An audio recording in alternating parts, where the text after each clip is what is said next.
Hello दोस्तों, मैं हूं आपकी अपनी नेहा शर्मा। आपके सामने फिर से आज हाजिर हूं आपकी 7th क्लास के पहले चैप्टर को आगे बढ़ाते हुए। कल मैंने वीडियो के अंत में एक पहेली पूछी थी जिसमें ये पूछा था कि कौन सा ऐसा धर्म है जिसको उल्टा करके भी लिखें तो वो वही लिखा जाएगा। तो उसका जवाब है ईसाई धर्म।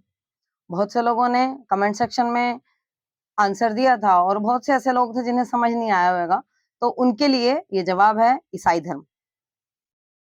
कल हमने हर्षवर्धन और कंटेम्पररी सोसाइटी के बारे में पढ़ा पढ़ा कैसे पुष्यभूति डायनेस्टी की जो नींव रखी वो प्रभाकर वर्धन जी ने रखी। प्रभाकर वर्धन के बाद राज्यवर्धन गद्दी पे बैठे और राज्यवर्धन के बाद हर्षवर्धन। और किस तरीके से हर्षवर्धन ने थानेसर नहीं, थानेसर तक ही नहीं, कन्नौज को अपनी राजधानी बनाया, कन्नौज जीता और अपने राज्य का विस्तार किया। देखिए, इतिहास में, हिस्ट्री में हम उन्हीं लोगों को याद रखते हैं जिन्होंने कोई साहस भरा कार्य किया हो। तो हर्षवर्धन की चर्चा इसीलिए हो रही है क्योंकि हर्षवर्धन बहुत साहसी, बहुत सबल राजा थे जिन्होंने अपनी प्रजा, अपने दरबार, अपनी राजनीति, अपने समाज को बहुत अच्छे ढंग से चलाया। तो इसी भाग को आगे बढ़ाते हुए आज हम हर्षवर्धन के बारे में पढ़ेंगे कि हर्षवर्धन का जन्म कब हुआ, उसके माता पिता का नाम, उसके बहन और भाई, और कब उसका कोरोनेशन हुआ यानी कि राज तिलक कब हुआ। तो इस बात को आगे बढ़ाते हुए birth of Harshvardhan.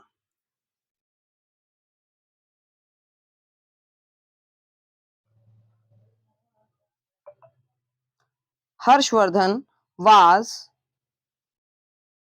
born on June 4, 590 AD in the vast kingdom of Thanesar. Harshvardhan का जन्म थानेसर में हुआ और जब हुआ तो इस तरीके से इसके जन्म को मनाया गया जैसे कोई त्योहार हो। Parents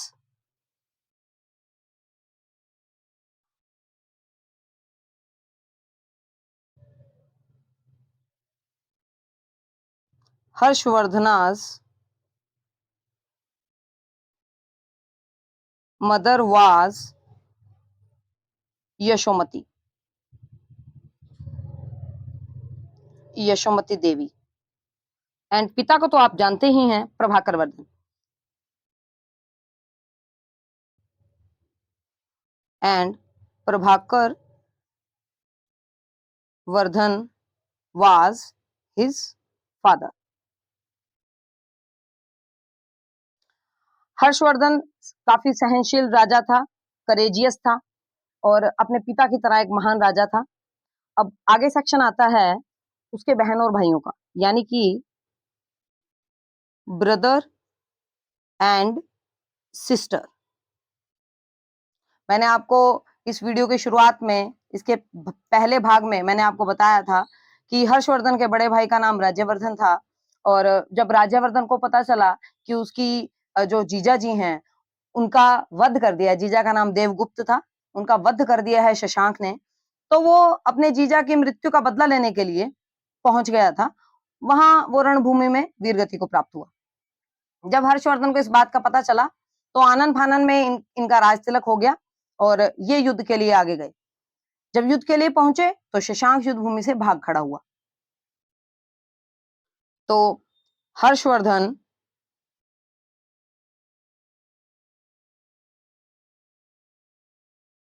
had 3 siblings. The eldest brother's name was Rajyavardhan,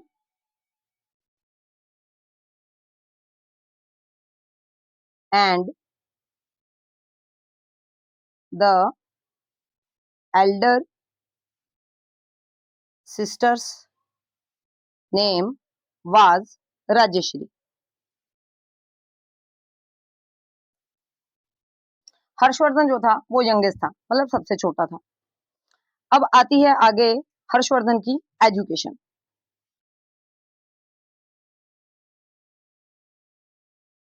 Harshvardhan काफी इंटेलिजेंट था और हर्षवर्धन ने अपनी शिक्षा की बहुत अच्छे से देखभाल तरीके से उसने अपनी शिक्षा ग्रहण की।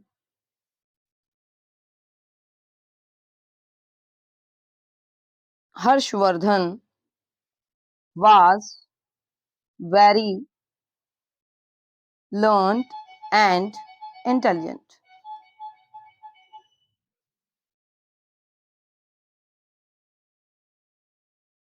उसके बाद ट्रेनिंग देखिए, पहले समय में चाहे वो राजा का बेटा हो चाहे ना हो, तो लोग हथियारों का ज्ञान काफी रखते थे, वेपन्स और वार युद्ध के बारे में काफी जानकारी रखते थे।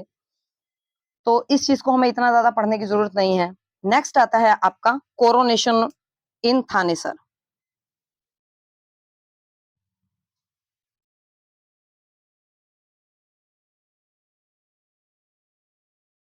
थानेसर में जब इसका राज तिलक हुआ, वो हुआ 606 से 647 एडी तक इसका कार्यकाल रहा, यानी कि 606 में 606 में इसका राज तिलक हो गया।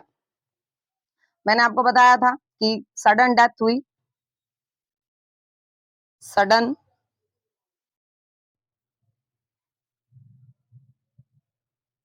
Death of his brother, his Elder brother.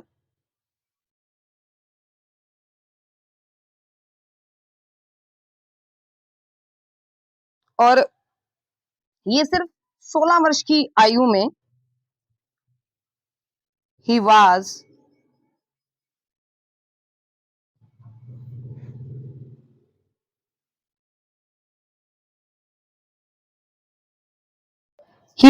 coronated at the age of just 16 years in 606 AD। 1606 में जब इसकी ताजपोशी की गई तो ये सिर्फ 16 वर्ष का था। ठीक है जी।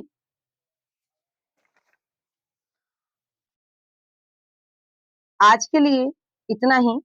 आगे जो हमारा पहेली का सेशन है वो ये है, ऐसी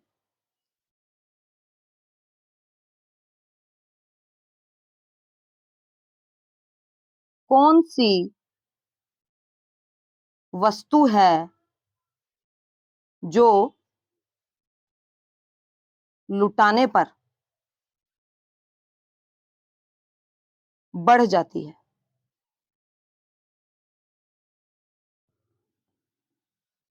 आशा करूंगी कि आप कमेंट सेक्शन में इस पहेली का जवाब मुझे जल्दी ही देंगे। धन्यवाद। जय हिंद।